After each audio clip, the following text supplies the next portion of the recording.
katastrofiškos nuošliaužos Rusijoje, metro storio krušos pusnys Saudo Arabijoje, beprecedentis super taifūnas Sinlaku Ramiajame vandenyne, griaunamų audrų banga Jungtinėse valstijose. Šioje laidoje pamatysite pačius ekstremaliausius praėjusios savaitės klimato įvykius ir sužinosite, kas tiksliai tampa pagrindiniu išgyvenimo veiksniu, kai įprasti gyvybę gelbintys scenarijai žlunga pačiu svarbiausiu momentu.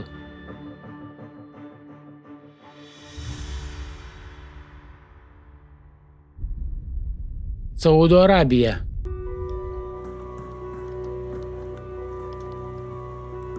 Nuo balandžio 13 dienos Saudo Arabija talžo smarkios liūtys, perkūnijos ir ekstremali kruša. Sostinėje Rijade per kelias minutės pliaupiančios liūtys sukėlė vandens srautus, kurie sumaišyti su kruša virto ledo upėmis. Kai kuriuose dykumų vietovėse krušos storis viršijo 1 metrą. Dėl beprecedenčių ledo sangrūdų žuvo daugybė gyvulių. Gyvulių augintojai patyrė didelę žalą. Audrą lydėjo maždaug 60 km greitį pasiekę škvalai, dėl kurių smarkiai sumažėjo matomumas ir buvo rimtų eismo sutrikimų. Ore pakilęs smėlis Sakaka miesto dangų nudažė ryškiai oranžinė spalva. El Kasimo regione stiprūs vėjo gūsiai apvertė kelis sunkvežimius. Vietnamas. Nuo balandžio 16 dienos šiaurinės Vietnamo provincijas talžo galinga audra su perkūnija, škvalais ir kruša. Balandžio 17 dieną Tain Gujengo provincijoje nuvirtus medžiai žuvo moteris. Laokajos provincija ypač nukentėjo. Bakha komunoje iškrito itin daug krušos. Iki 7 cm ledo dydžio gabalai daužė namų stogus, langus ir automobilius. Liudininkai pasakojo, kad ši kruša buvo ilgesnė, intensyvesnė ir labiau neaukojanti nei bet kuri kita, kurią jie buvo matę anksčiau. Stiprūs vėjo gūsiai nuplėšė daugiau nei 1000 pastatų stogus. Vienam pastatui sugriuvus buvo sužeisti 4 žmonės. Audra sunaikino daugiau kaip 200 hektarų pasėlių ir maždaug 370 hektarų sodų, ypač slyvų ir kriaušių. Per kelias minutės vaisiai buvo numušti ir gulėjo ant žemės. Vietos gyventojai praktiškai neteko derliaus, pagrindinio pajamų šaltinio. Audra taip pat pražudė apie 500 naminių paukščių.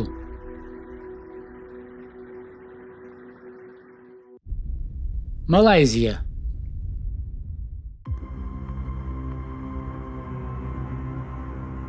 Balandžio 19 dienos naktį Sabaho valstijoje, Borneo saloje, plūduriuojančios pakrantės bendruomenėje kilo didžiulis gaisras. Dėl stipraus vėjo ir arti esančių medinių namų ant paulių gaisras greitai išplito po visą kaimą. Per kelias minutės liepsnos apėmė ištisas pastatų eiles. Padėtį dar labiau apsunkino atoslūgis, dėl kurio ugniagesiai negalėjo pasiekti atviro vandens šaltinio. O sausi pravažiavimo keliai trukdė gaisrų gesinimo įrangai. Tačiau gaisras buvo suvaldytas po 2,5 valandos. Pasak rajono policijos, pranešimų apie žuvusiusius nėra, nors kai kurie žmonės patyrė nedidelių sužalojimų, bandydami gelbėti turtą ar padėti kitiems. Šioje gyvenvietėje, kurioje gyvena vienas skurdžiausių šalies bendruomenių, gaisras sunaikino daugiau nei 80% namų. Daugiau nei 9000 gyventojų liko be namų. Valdžia įsteigė 3 evakuacijos centrus, o ši teritorija buvo paskelbta nelaimės zona. Taifūnas Sinlaku. Super taifūnas Sinlaku buvo vienas galingiausių ir anomaliausių tropinių ciklonų, kilusių iš vakarinės Ramiojo vandenyno dalies. Jis susiformavo virš Mikronezijos vandenų kaip tipiškas perkūnijų spiečius, tačiau vėliau sistema pradėjo vystytis visiškai netipišku greičiu.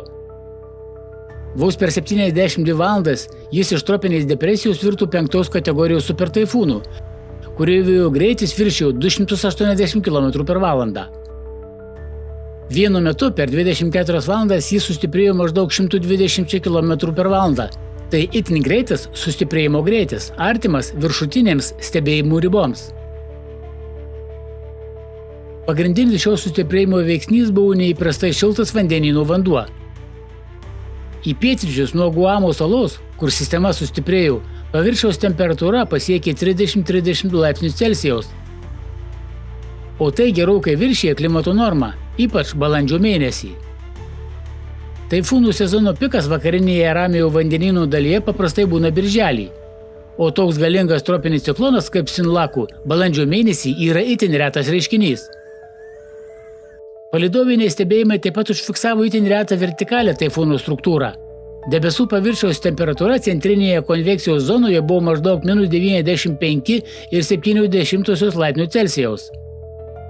Tai praktiškai tropopauzės lygis, viršutinė troposferos riba. Tai reiškia, kad audros metu kylantys oro srautai buvo tokie galingi, kad prasiskverbė pro viršutinius troposferos sluoksnius.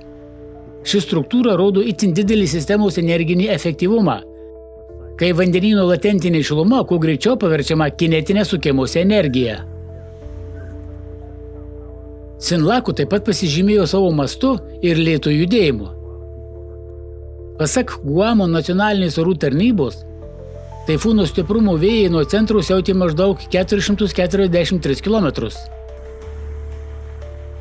Vietovės, virš kurių sklandė Sinlaku, maždaug 48 valandas buvo veikiamos galingų vėjų ir smarkių liūčių, o tai dar labiau padidino padarytą žalą. Taifūnas sugriovė namus, apgadino kelius ir infrastruktūrą, sukėlė kritinių elektros energijos ir vandens tiekimo sutrikimų. Kai kuriuose Čiuko valstijos vietovėse nutrūko iki 70% elektros skirstymo tinklo. Telefono ryšys, įskaitant pagalbos tarnybas, praktiškai neegzistavo, todėl labai apsunkino reagavimo ir koordinavimo pastangas. Audra nusinešė mažiausiai 4 žmonių gyvybės, nors žuvusių ir sužeistųjų skaičius gali didėti, kai bus gauta informacija iš izoliuotų vietovių. Didžiausias šios pabaisos smūgis teko Šiaurės Marijanų saloms, įskaitant Saipaną ir Tinipaną. Akių siena ėjo tiesiai virš šių teritorijų, kur buvo užfiksuotas maždaug 233 km/h greičio vėjas, kurio gūsiai siekia iki 282 km/h. O tai prilygsta 4 kategorijos audrai pagal Safiro-Simpsono skalę. Be vėjo lemiamą vaidmenį atliko audros bangos. Kai kuriuose vietovėse bangos siekia 9 metrus, padarydamos didelę žalą pakrantėms. Kai kurie gyventojai įstrigo evakuacijos centruose, o šimtai turistų dėl atšauktų skrydžių. Saipano sala, garsėjanti kurortais ir nardymu, buvo praktiškai paralyžiuota. Per taifūną dingo 6 žmonės, plaukė pagrindiniu laivu. Ryšys su laivu nutrūko balandžio 16 dieną. Jų ieškojo JAV pakrančių apsaugos tarnyba. Po 4 dienų jie vis dar nebuvo rasti. Jungtinės Amerikos valstijos. Praėjusią savaitę centrinėse JAV valstijose siautėjo audrų serija. Balandžio 17 dieną sistema pasiekė piką, sukeldama galingą tornadų protrūkį. Pranešama, kad užfiksuota daugiau nei 70 tornadų, kai kurių jų stiprumas siekė EF3 kategoriją. Pirmiausia, tornadas smogė Minesotai, kur tornadai siautėjo gyvenamosiuose rajonuose netoli Ročesterio, apgadindami pastatus ir plėšydami stogus. Marione buvo apgadinta apie 30 namų. Ištisi kvartalai buvo nukloti nuolaužomis, nuvirtusiais medžiais ir konstrukcijų fragmentais. Mažame Ringlio miestelyje, Viskonsine, tornadas apgadino maždaug 75 namus. Kai kurie žmonės buvo įkalinti rūsiuose ir juos reikėjo gelbėti. Dieną prieš tai, balandžio 15-ąją, Vokės miestelyje audros metu žaibo smūgis pražudė vyrą. Sunkus padariniai užfiksuoti Ilinojaus ir Misūrio valstijose. Audra smogė ir gyvenamiesiems pastatams ir miesto infrastruktūrai. Didelė žala padaryta gyvybiškai svarbioms paslaugoms. Nutrūkus elektros laidams, didelė teritorija liko be elektros energijos. Kartu su tornado regioną užklupo smarki kruša. Per savaitę užfiksuota 100 atvejų, įskaitant didesnius nei 7 cm krušos gabalus. Ledas daužė automobilius, langus ir stogus, dar labiau sustiprindamas tornado padarinius. Didžiausią žalą padarė potvyniai. Didžiųjų ežerų regione, ypač Mičigane ir Viskonsine, užsitęsusios liūtys kartu su išmirkusiu dirvožemiu ir aktyviu sniego tirpsmu sukėlė didelius potvinius. Upės išsiliejo iš krantų, kai kuriuose vietose pasiekdamos rekordinį lygį. Maskingo upės vandens lygis pakilo virš istorinių lygių, todėl teko skubiai evakuoti gyventojus iš užliejamų lygumų žemiau Krotono užtvankos. Užtvankos buvo kritiškai perpildytos. Kai kuriuose vietose vanduo perpildė apsauginius statinius, o kai kurių užtvankų griūtys lėmė gyvenamųjų rajonų užliejimą ir paveikė šimtus gyventojų. Pareigūnai pavadino potvynį precedento neturinčiu. Jie teigė, kad šioje vietovėje gyvena atsparūs žmonės, tačiau incidento mastas viršijo jų galimybės.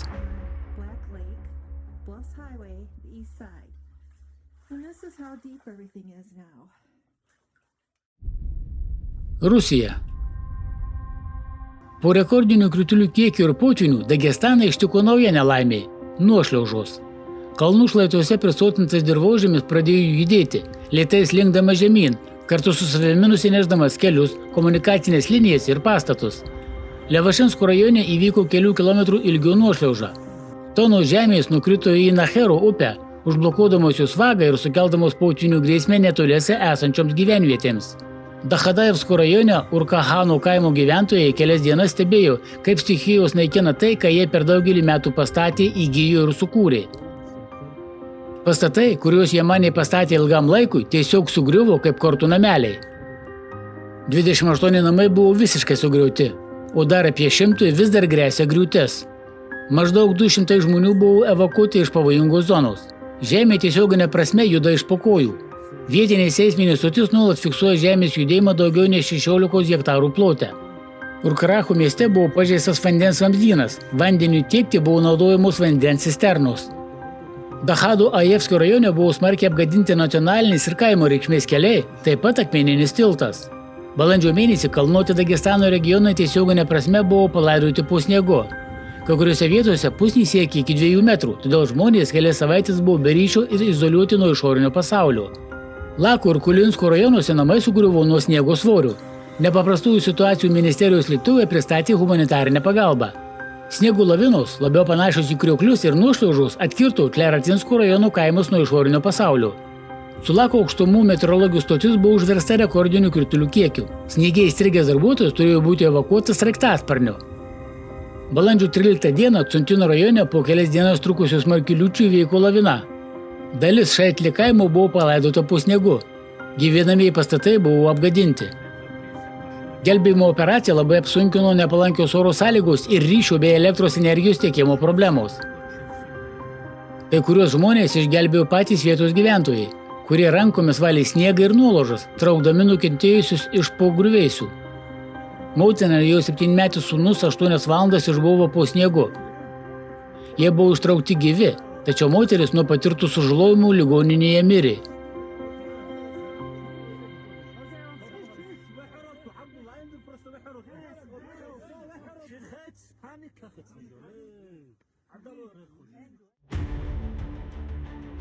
Žvelgiant į tai, kaip vyksta šiuolaikinės klimato katastrofos, tampa aišku. Susidūrę su klimato katastrofomis, žmonės beveik visada lieka vieni, akis į akį su stichija. Šie įvykiai įvyksta taip staiga, jie greitai vystosi per pirmasis minutės, o kartais ir valandas. Pagalbos tarnybos visiškai negali suteikti pagalbos.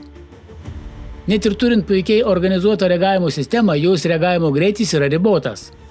Prisideda dar vienas veiksnys – prieinamumas. Sugriauti keliai, griuvėsiai, potvyniai, ekstremalūs orai – visa tai gali visiškai izoliuoti nukentėjusią teritoriją. Iš esmės, pirmas asmuo, kuris gali mums padėti nelaimės atveju, yra mūsų kaimynas. Kaip dažnai žiniose girdime apie vietos gyventojus, padedančius valyti sniegą, valančius žemės drebėjimo nuolaužas ir neturėdami įrankos plikomis rankomis, kasančius nuolaužus ir kitus dalykus.